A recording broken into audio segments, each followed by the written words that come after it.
My name is Emma. I am 28 years old, and I live in a quiet neighborhood in Chicago called Lincoln Park. It's a peaceful place with tall trees, small shops, and friendly neighbors. Many people say I have a good life. I have a husband, a nice apartment, and a stable job at a bookstore. But deep inside, I am not happy. Every day, I wake up with a heavy heart. 1 year ago, I made a big mistake. I married a man named Leo. He is 32 years old. Leo is a good man. He is kind, gentle, and always smiles. But I do not love him.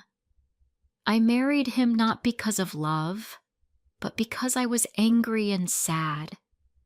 I wanted to forget my ex-boyfriend Alex, who broke my heart. I wanted to move on quickly, so I said yes when Leo asked me to marry him. At that time, I thought marriage would help me feel better. I believed that maybe love would come later, but love never came.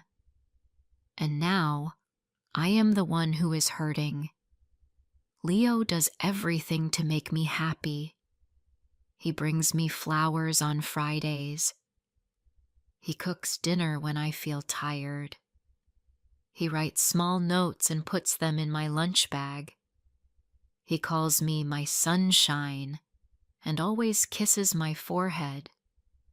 Many women would feel lucky to have a man like him.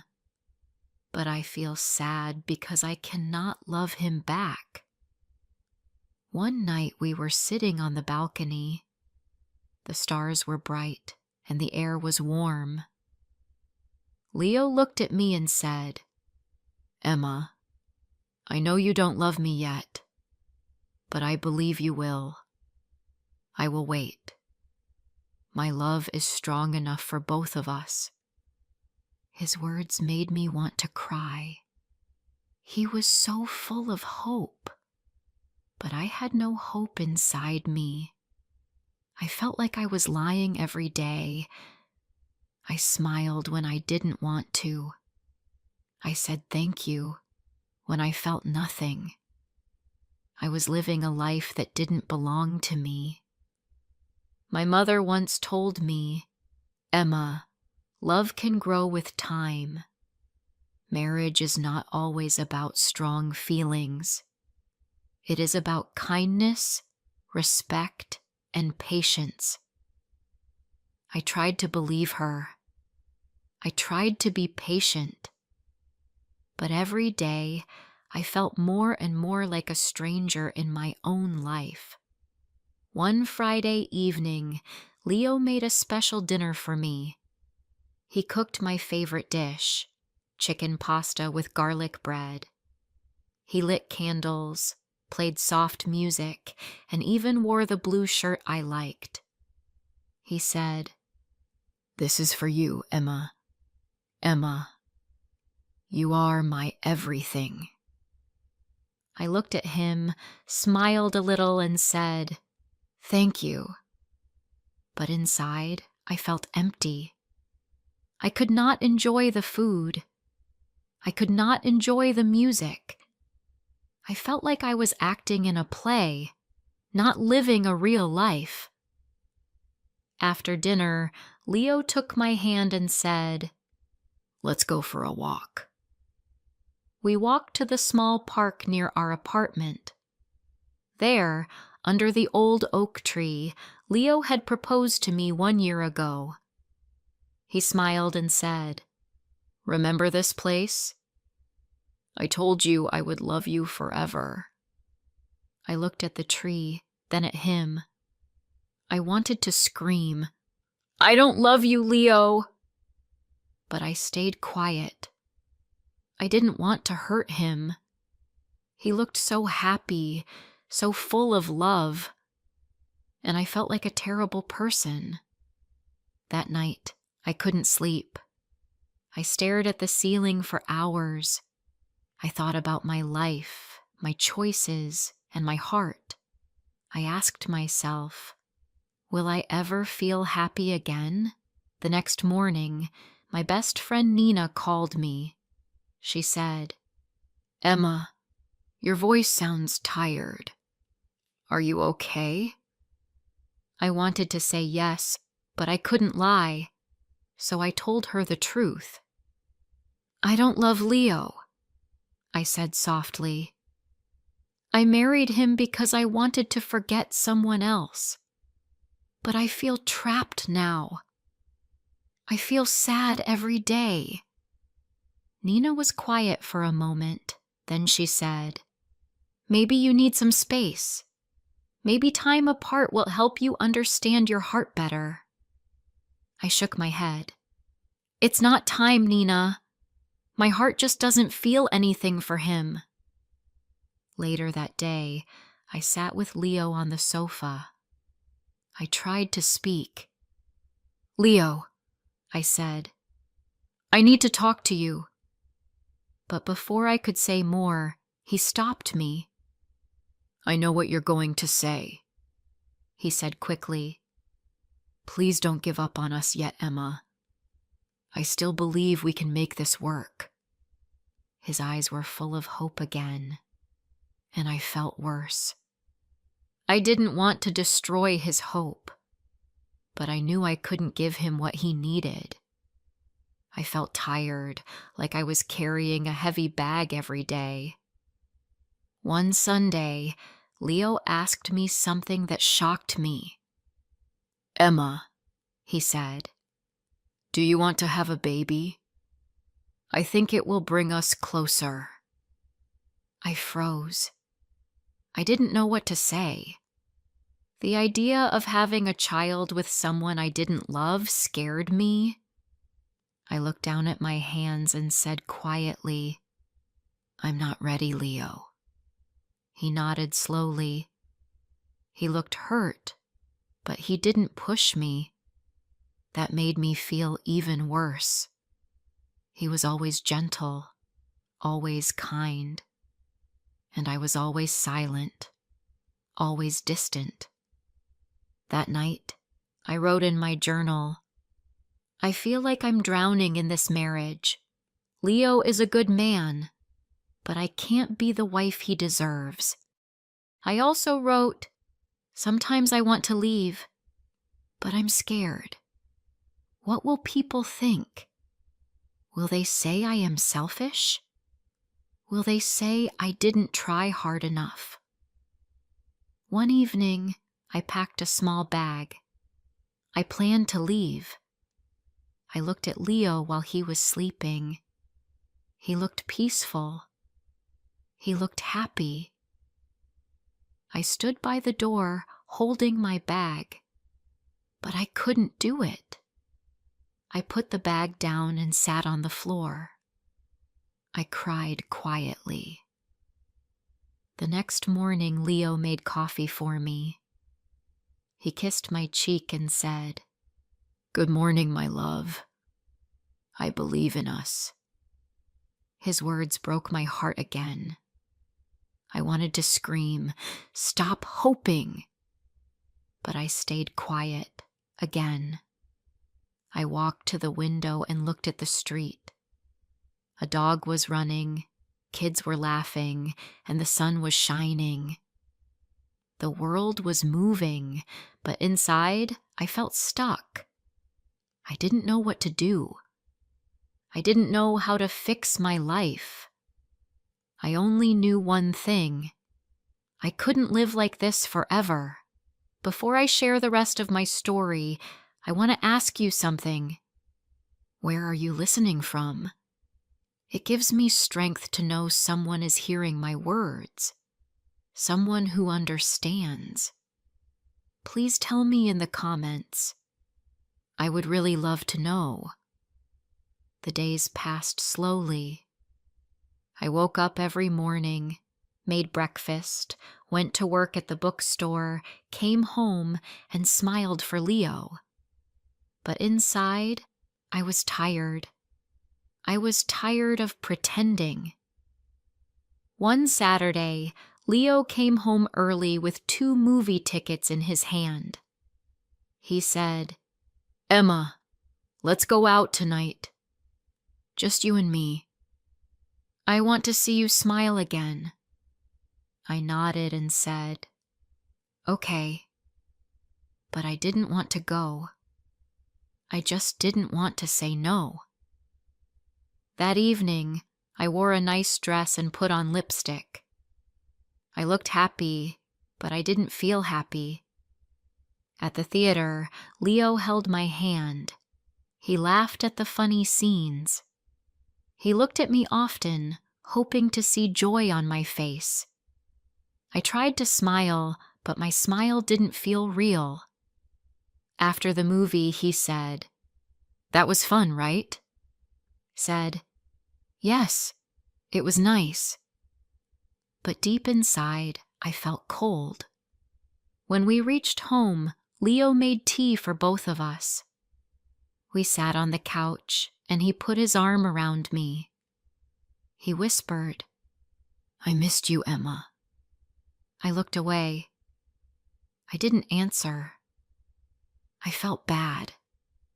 I knew I was hurting him every day, not with words, but with silence. The next morning, I went to see my friend Nina. We sat at a cafe near the lake. The sky was cloudy and the wind was cold. Nina looked at me with worried eyes. "Emma, you don't look well," she said. "You look tired." I took a deep breath and told her everything again. "Nina, I feel like I'm in a box with no door. I want to leave, but I'm scared. Leo is a good man. Everyone will hate me if I hurt him." Nina took my hand and said, "No one can live your life for you. If you are not happy, you must be honest. Leo deserves the truth, and so do you." Her words touched me, but they didn't take away the fear. What if I hurt Leo too much? What if I regret leaving? That night, I sat by the window and looked outside. The street was quiet. Lights from other homes were glowing. I wondered if people in those homes were happy. Did they also pretend like me? Leo came and sat beside me. He looked at me with gentle eyes and said, "Emma, you've been so quiet lately. I feel like I'm losing you." I wanted to tell him the truth, but I couldn't. I looked at him and said, "I'm just tired. Work has been busy." He didn't say anything. He just nodded. I could see the sadness in his eyes. The next week, Leo planned a short trip. He said, "Let's go to Lake Geneva for the weekend. Just you and me. Maybe the fresh air will help."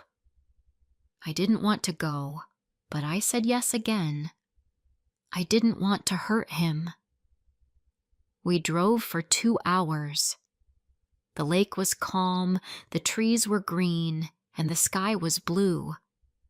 It was beautiful, but I felt nothing inside.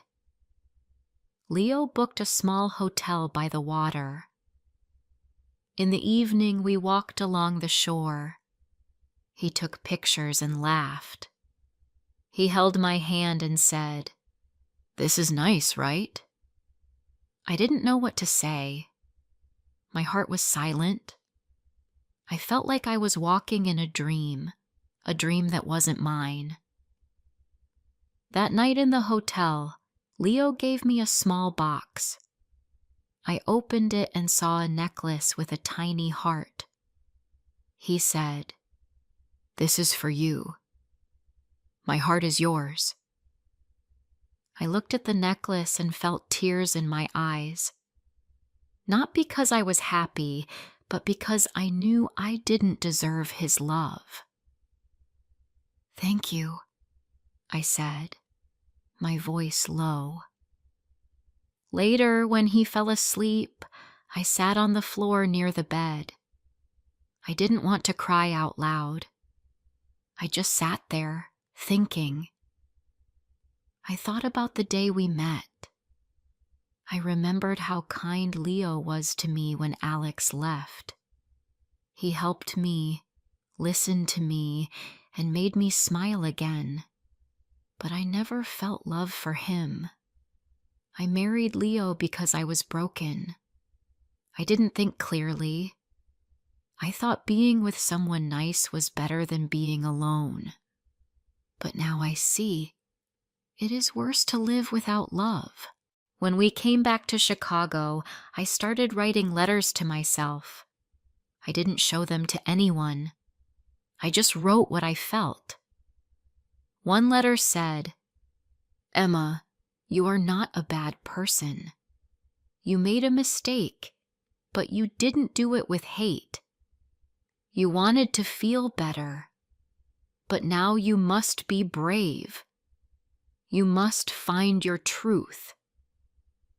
Another letter said, "Leo is not your enemy.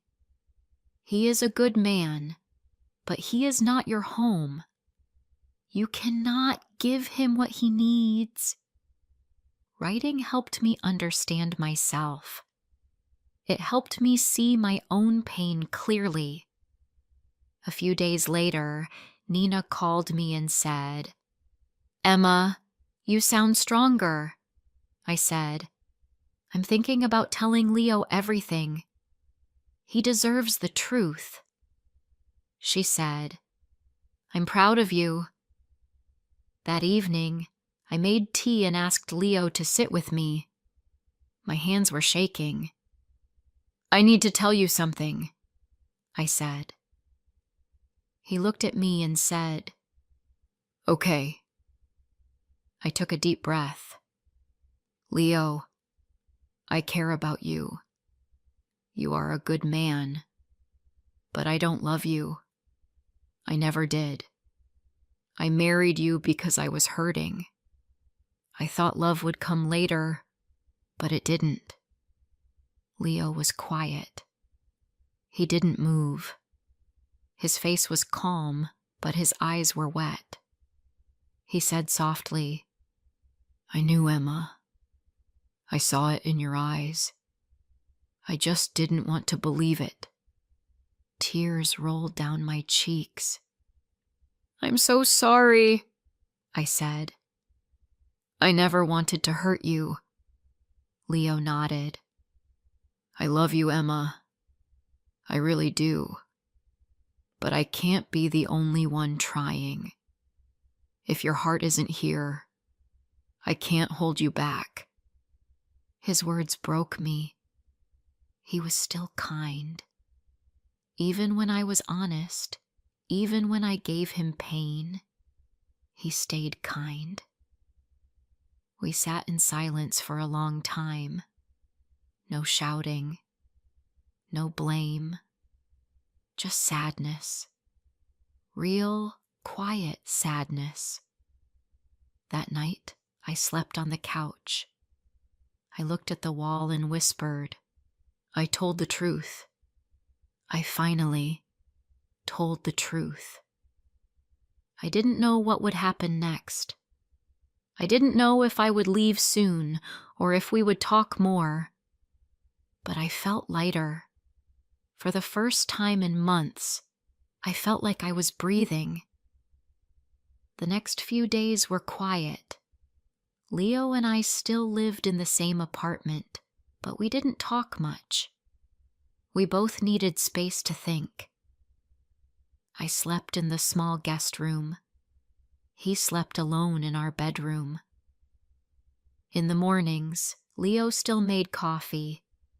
He still left a cup on the kitchen table for me. But now, there were no notes, no smiles, just silence. I went to work and tried to stay busy. I helped customers at the bookstore. I arranged books, cleaned shelves, and answered questions. but my heart was not in the work. My mind was always thinking about what would happen next. One afternoon, Nina came to see me at the shop. She gave me a hug and said, "How are you doing?" "I'm okay," I said. "It's hard, but I feel more honest now." Nina smiled. "That's a good start. What will you do next?" "I think I need to leave," I said quietly. "It's time." That evening, I told Leo I wanted to move out. He didn't look surprised. He asked, "Do you have a place to go?" "Yes," I said. Nina offered me her guest room for now. Leo nodded. He was quiet for a moment. Then he said, "Emma, I'm not angry. I'm just sad. But maybe this is the right thing."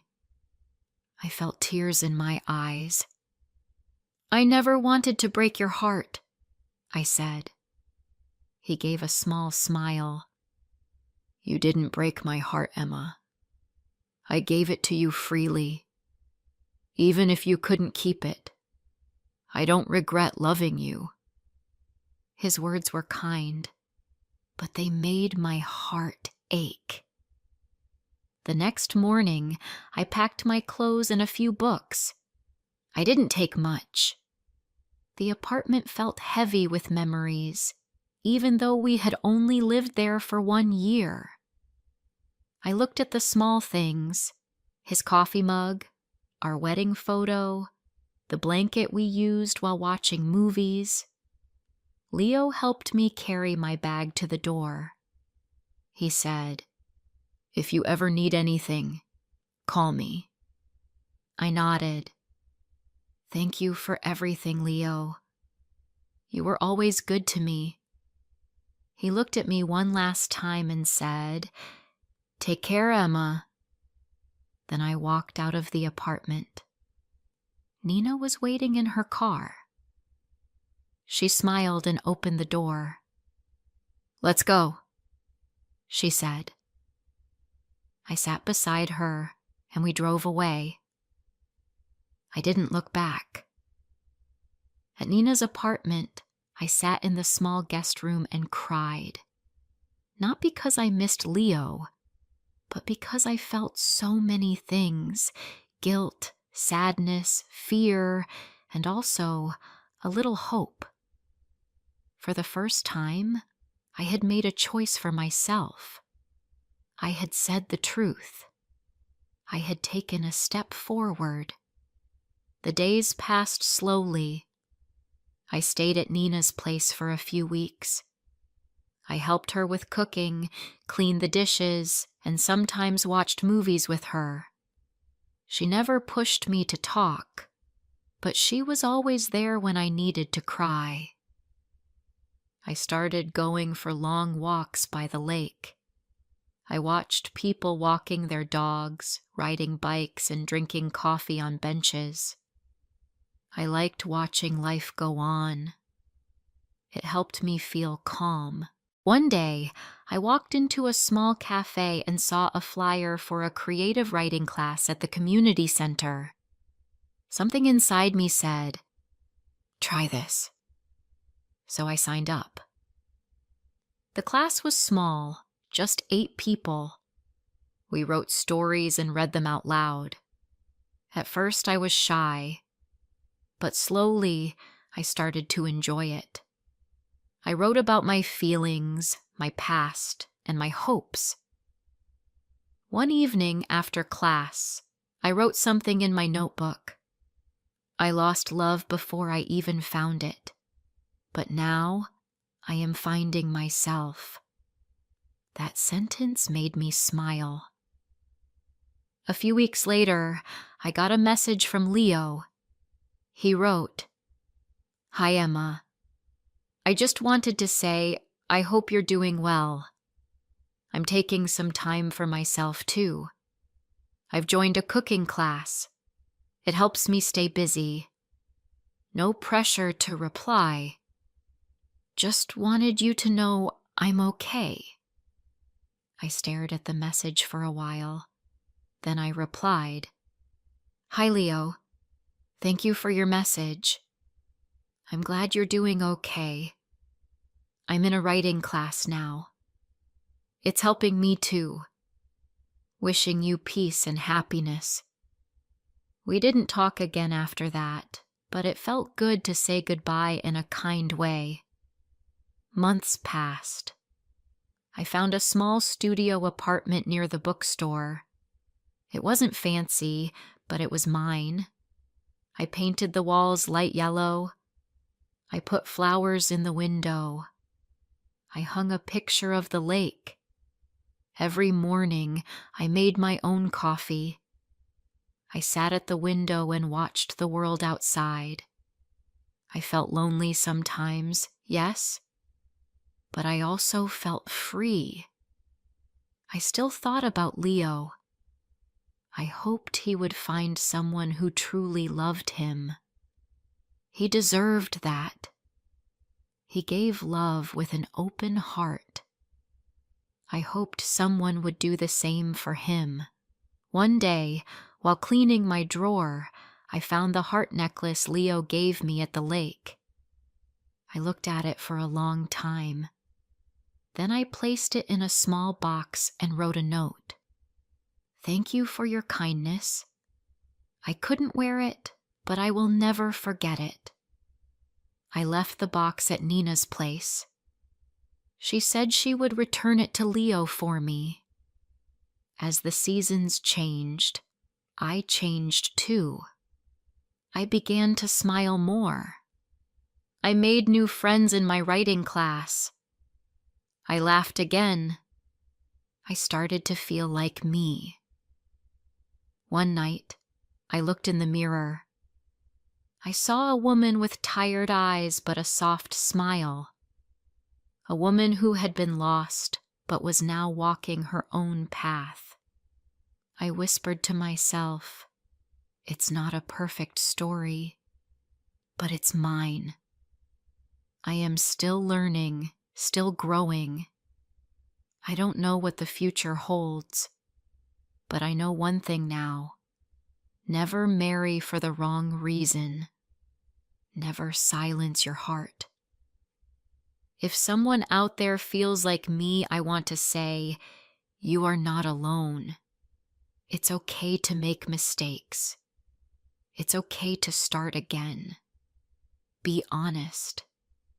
Be brave. Your heart knows the truth. Thank you for listening to my story. It's not full of smiles and happy endings, but it's real. And sometimes being real is the bravest thing we can be. If this story touched your heart, don't forget to like, comment, and share. More emotional and inspiring stories are coming soon.